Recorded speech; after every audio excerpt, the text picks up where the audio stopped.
Et il est infiniment mystérieux car les séphirotes sont cachées et mystérieuses mais elles se révèlent chacune à la tribu qui se trouve au-dessous d'elles, comme si l'on disait que Okma peut concevoir Keter. Alors il est d'autant plus vrai que Keter peut concevoir Okma, et puisque les deux sont infiniment mystérieuses, même vis-à-vis des autres séphirotes, il se trouve que puisque les séphirotes sont cachées et mystérieuses elles conçoivent celles qui sont aussi mystérieuses qu'elles. Alors c'est encore plus le cas de l'Ensoft car il est infiniment mystérieux, à tel point qu'il est également mystérieux vis-à-vis de celles qui sont mystérieuses. C'est-à-dire que même vis-à-vis de celles qui sont fines, mystérieuses et proches de lui, il est mystérieux. Et c'est l'explication de mystère des mystères, c'est-à-dire ce qui est caché et mystérieux en compréhension même vis-à-vis de celles qui sont fines et mystérieuses. Et c'est également la règle qui sera transmise à l'homme intelligent partout où il trouvera l'expression secret des secrets. Car le mystère des mystères et le secret des secrets ne forment qu'un seul sujet. Et puisqu'on trouve parfois que ces appellations sont attribuées à Keter, il n'est pas surprenant que l'Ensoft se dissimule parfois en son sein, c'est-à-dire qu'il s'unit momentanément à sa racine, à tel point qu'il est approprié que ces appellations s'appliquent à son mystère, comme nous expliquerons avec l'aide de Dieu. Voulu se révéler. Explication. Lorsque s'éleva la volonté de faire émaner la Tsilut, car la Tsilut est la révélation de l'émanateur comme nous l'avons expliqué dans les sections précédentes. Il fit d'abord un point. Explication. C'est le Yod, le commencement. Et c'est Keter car elle est le sommet de toute la Tsilut. Et c'est au sein de Keter que se trouvait le sujet de l'émanation de Okma. Et c'est il fit d'abord, c'est-à-dire Keter, un point, c'est-à-dire Okma. Et même si nous interprétons le mot sommet selon son sens premier, c'est-à-dire le commencement, nous devons l'interpréter ainsi, car le commencement qui précède le point c'est toujours Keter, et au-dessus de Keter, il n'y a aucun commencement car tout commencement a une fin. Et, ce point, s'éleva pour devenir une pensée. Nous avons déjà expliqué dans les sections précédentes que la nature du mot pensée appliqué à la divinité concerne la réalité dans laquelle se dessinèrent toutes les émanations, c'est-à-dire que tout comme c'est par la pensée que l'homme conçoit les choses et les actes qu'il veut accomplir. De même en ce qui concerne la divinité l'emplacement dans lequel furent formées les existences qui apparurent et dont la réalité se révéla avant leur émanation est appelée pensée. Et voici que cela ne s'applique pas à la Keter suprême à cause de son mystère, car aucune forme ou existence ne se réfère à elle puis qu'elles sont contenues en elle. En vérité, elles sont tellement mystérieuses que l'on ne peut aucunement les désigner par le mot pensée. En vérité, le mot pensée s'applique à Okma, et cela à partir du fait qu'il s'agit du premier des 4 systèmes que nous avons présentés dans le 5e chapitre de la section sur l'ordre de la Tsilut.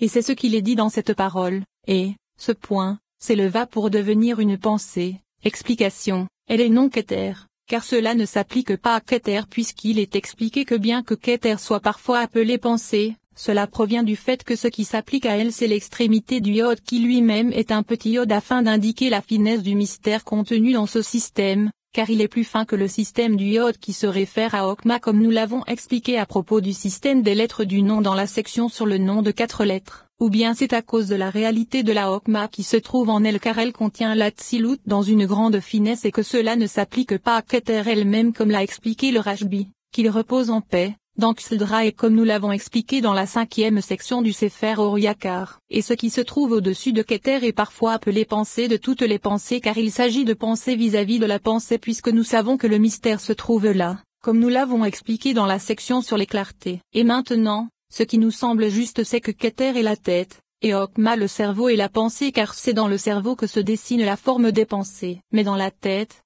rien ne se dessine car la Tsilut ne se révèle en rien à cet endroit. Même pas la pensée. Et Keter entoure et contient Okma, tout comme le crâne entoure et couronne le cerveau. Et il est dit, et, ce point, s'éleva pour devenir une pensée, et il aurait été approprié de dire, et, ce point, est une pensée. Le sens en est que tout d'abord Okma émana sans que la Tsilut ne se fût révélée en elle, et ensuite, elle dut s'élever pour recevoir la force de ce qui donne la force à tout afin que toutes les formes et toutes les émanations se révèlent en elle. Et c'est, et, ce point, s'éleva. Explication, elle s'éleva dans l'aspect de Keter elle-même vers son aspect qui s'unit avec l'émanateur lorsqu'elle se réfère à la pensée, c'est-à-dire à la forme de la Tsilut dans son essence, et en lui, il définit toutes les formes et grava toutes les gravures. Explication, nous avons déjà expliqué dans la section sur l'essence et les réceptacles à propos des séphirotes et de l'essence qui se propage en elles, que 2 choses émanèrent. La séphira et la neshama qui se trouve au sein de la séphira. Et c'est pourquoi c'est vis-à-vis de la neshama que le mot défini est employé car la définition c'est la forme qui s'applique à la neshama des séphirotes, à leur lumière et à leur essence qui se propagent. Et l'expression de la gravure qui se réfère à l'épaisseur et à la révélation des choses est plutôt employée vis-à-vis des réceptacles car ils sont comme un corps pour l'essence des séphirotes. Et il est impossible de comprendre cela si l'on ne considère pas ce qu'il est expliqué dans la section mentionnée ci-dessus. Et y grava la sainte lampe et se Torah. Explication. L'expression de la gravure se réfère au réceptacle, et la définition se réfère à la forme et à la neshama, comme nous l'avons expliqué. Et le mélange de ces expressions indique que la gravure est un vêtement pour la neshama, alors que la forme est cachée. Et le sujet en est que la sainte lampe c'est la Keter suprême, et c'est en elle que fut gravée Bina. Et elle est appelée saint des saints car elle est sainte, même vis-à-vis des 7 séphirotes qui sont elles-mêmes saintes. Et l'explication en est que même pour celles qui sont saintes elle est considérée comme sainte, comme nous l'avons expliqué à propos de mystère des mystères. Et le sens du fait qu'elle soit appelée ainsi, saint des saints, c'est parce qu'elle est pleine des saintetés inférieures, c'est-à-dire qu'elle contient toutes les saintetés et toutes les séphirotes inférieures comme cela est connu, car en elle est contenue toute la Tsilut puisqu'elle est le second système vis-à-vis de la Tsilut, elle est la plus élevée et la plus mystérieuse, et elle entoure tout. Édifice profond et Torah. Explication. Lorsque nous avons dit y grava la sainte lampe et Torah, cela ne signifie pas qu'elle se trouve précisément dans Keter, mais cela signifie qu'elle se trouve au sein de la pensée qui se trouve dans Keter. Et afin de ne pas s'égarer, il faut dire que la définition de Bina se fit uniquement au sein de Okma. C'est pourquoi il est dit, et y grava la sainte lampe, ce qui signifie au sein de Keter, c'est-à-dire au sein de la pensée qui se trouve dans Keter. Et c'est pour ne pas s'égarer en disant qu'il s'agit précisément de Keter qu'il est dit que c'est l'édifice qui émane de l'intérieur de la pensée. Comment? Au sein de la Okma qui se trouve dans Keter, et elle est appelée édifice profond et Torah, car Bina est le second système qui révèle le premier système. C'est pourquoi il est question d'édifice profond car en elle est contenu tout l'édifice. En vérité, bien qu'il en soit ainsi, elle se trouve dans la profondeur et le mystère, qui émane de l'intérieur de la pensée. L'explication en est que le nom Mi ne se réfère pas à Bina lorsqu'elle est encore dissimulée dans Okma, car Mi est la connaissance d'une chose à propos de laquelle on demande qui est-ce, et c'est le sujet du Mi, bien qu'il n'existe aucune réponse à cette question. Et c'est ce qu'il est dit, que le nom Mi ne s'applique qu'à Bina lorsqu'elle sort de l'aspect de l'intériorité se trouvant dans la pensée. Et c'est l'expression qui émane de l'intérieur de la pensée. Et l'explication de l'intérieur c'est qu'elle sort de l'aspect intérieur de l'essence de la pensée vers le dernier aspect avec lequel Okma se joint à Bina. Et c'est cet emplacement qui est appelé Mi car lorsqu'elle se révèle en essence le nom Mi ne s'applique plus à elle. Et c'est ce qu'il est dit, commencement de l'édifice, existante et non existante et Torah. La signification d'existante c'est que c'est le début de l'édifice qui est l'épaisseur allant des aides vers le bas, mais ce n'est pas en essence qu'elle est le commencement de l'édifice, mais parce qu'elle n'est pas encore révélée. Et c'est ce qu'il est dit, et non existante. Explication, c'est la révélation et non l'essence, car elle est proche pour faire émaner l'édifice. En vérité, elle se dissimule. Et c'est ce qu'il est dit, profonde et cachée, car elle est déjà venue à l'existence. En vérité, l'existence est profonde par l'aspect de Okma appelée profonde car elle est alors cachée et il n'est pas approprié de la désigner par un nom quelconque. Et ce qui délimite une chose c'est le terme Ma. Mais dans le cas de Mi, il est expliqué qu'elle a déjà émané des profondeurs de la pensée vers l'aspect révélé et qu'aucun nom ne peut s'appliquer à elle en dehors de Mi qui est une interrogation sans réponse. Elle voulut se révéler. Explication. Elle voulut se révéler par l'intermédiaire de l'émanation des jours du cycle puisqu'ils sont la révélation de Bina. Comme cela est connu, car les 7 jours sont ceux qui révèlent les choses cachées dans Bina, et être désignés par le nom. Explication. Il est déjà dit que lorsqu'elle est cachée, elle ne possède aucun nom. Et Mi n'est que le nom du mystère. Et vérité, c'est lorsqu'elle est révélée qu'un nom la définit un peu. Elle se revêtit d'un vêtement précieux et lumineux. Explication. C'est la réalité du est supérieur et sa forme, comme nous l'expliquerons dans cette section. Et c'est un vêtement vis-à-vis de la bonté, du jugement et de la miséricorde, et elle se revêtit de ce vêtement pour faire émaner la bonté, le jugement et la miséricorde qui régissent tout le périmètre, et il est dit lumineux car c'est l'aspect qui se révèle et prodigue aux 6 extrémités, et c'est le sens de lumineux, c'est-à-dire qu'il éclaire les 7 lampes qui se trouvent au-dessous de lui, et cet aspect est appelé Ima, c'est-à-dire que c'est la mère de tous les inférieurs. C'est pourquoi à propos de son aspect vis-à-vis de l'Atsilut il est dit lumineux, et y créa elle. Explication. C'est le périmètre défini par Ezed, d'Inera Shamim appelé Zel, car elle se révèle plus que son aspect appelé Mi qui est une question sans réponse. Mais maintenant, dans elle se trouve la révélation essentielle, tout comme un homme montre du doigt et dit celle-ci, c'est le vers dans le nom, c'est-à-dire Elohim. L'explication en est que l'aspect de Mi ne se trouve pas dans les aspects du commencement et du point dont il est question plus haut, car bien qu'il s'agissait de quelque chose de plus révélé, l'aspect caché n'était pas révélé. En vérité, la réalité s'épaissit et se révèle car elle est plus épaisse et révélée qu'avant. Ce qui n'est pas le cas de l'aspect du mi car l'aspect du mi se révèle par l'intermédiaire d'elle. Et c'est le vers dans le nom. Et comment serait-ce le nom? Car c'est en unissant le mot mi à elle que le nom se complète et devient Elohim. Et c'est le vers dans le nom Elohim. Et il est précisé c'est le vers dans le nom. Explication.